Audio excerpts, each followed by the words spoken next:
If listening to people speak Spanish loudly, a history lesson, and trying tropical Cuban platters is your kind of dining experience, then look no further than El Oriental de Cuba.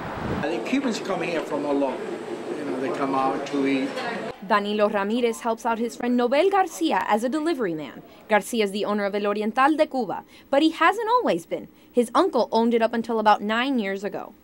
He asked me one day that if I wanted to come in because he needed the help.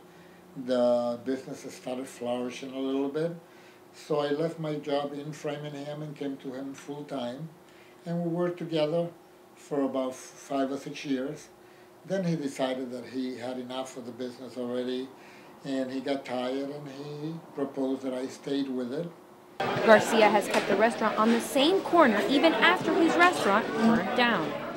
We had such a turnout from the community, from all the other businesses. They held silent auctions. The city stepped up, the whole neighborhood, and the local restaurants. They got us a kitchen so we can still operate with our catering business. Garcia still feels that it is his community responsibility to keep the restaurant open, to keep the Cuban culture in JP.